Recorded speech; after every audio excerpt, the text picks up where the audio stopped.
Just purchased this Bluetooth TV soundbar with subwoofer from Kmart for only 109 New Zealand dollars. So I'll probably just pop here the US price and the Aussie price. And I can't believe you can get technology like this for that price. So, and it also talks about having a wireless sub. So that means we can put it anywhere in the room with no wires. So usually to buy something similar like Bose soundbar, you'll be probably paying about, probably about 700 New Zealand dollars for something similar.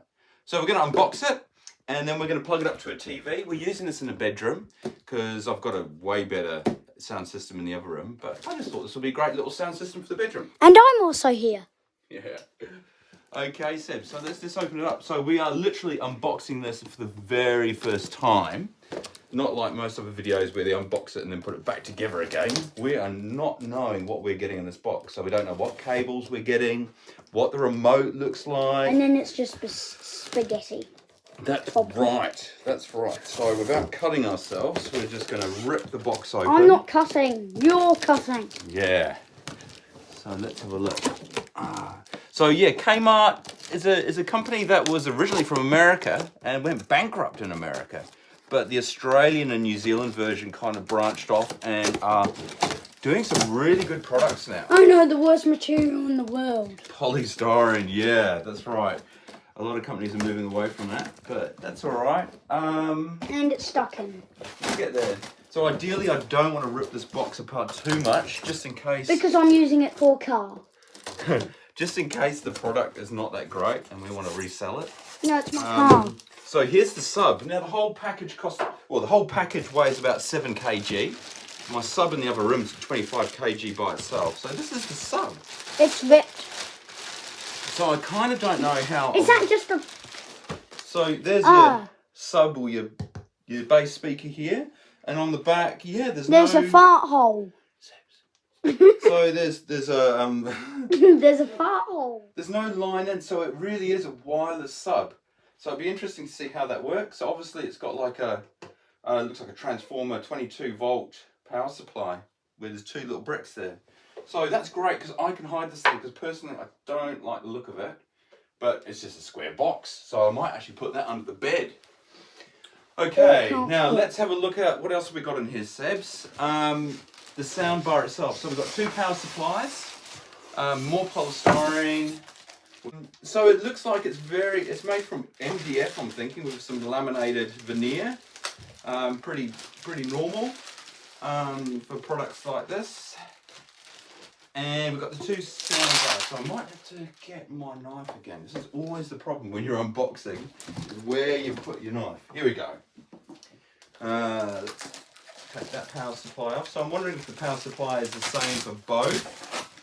So if it's 22 volts for both, or if they're unique. HDMI ARC. So that basically, you can have the sound go straight from the TV and control the volume of your soundbar with your TV remote. And then what else have we got here? We've got USB. So I think you can play some USB songs through it. And then you've also got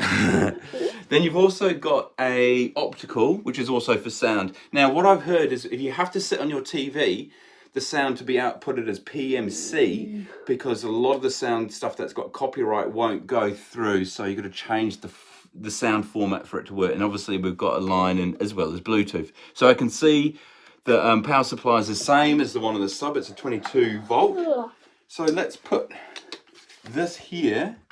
Now, obviously, it blocks the TV. It blocks the TV, doesn't it? So we're going to have to raise the TV and a speaker. Yeah. So it says on the box, it actually says on the box, it's got 2 times 25 watt drivers. But I noticed reading the online manual, it's actually got 4 speakers, but I think they're 12.5 each.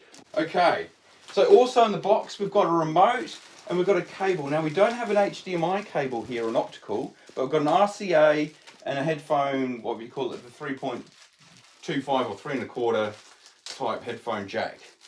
So what we're going to do now is we're going to put it all together and then we'll do a bit of a sound test. Okay, so we've literally just plugged this up. The 2 transformers, there's no cables connected between the sub and the soundbar.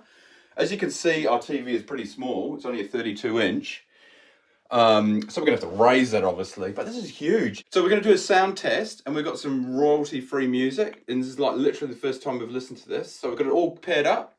So let's just listen. That's good. Let's give it a bit more beans. And loud. Okay. The verdict is that this is a really good sound system for $99 New Zealand. So I would highly recommend the setup. Kmart, you've done it again. You did it with the bagless vacuum, you did it with a coffee machine, and now you've done it with a soundbar and a sub. Not only that, it's got features that only $700 soundbars probably have. So I've just managed to take the grill off, which was really easy. I mean, remember this is a very cheap system, but look at the drivers here. But I can see the quality is showing here for the price range. So there's some glue that's kind of spilt all over that driver there. It still works fine, but that kind of probably limits the bass reflex. And I can see this has been pushed in. So these ones work fine. This one's just a bit of plastic that's kind of mounted over the cone. So there'll be a bit of a difference in balance. But overall, it is a cheap setup. But it's not bad. And there's your sub there.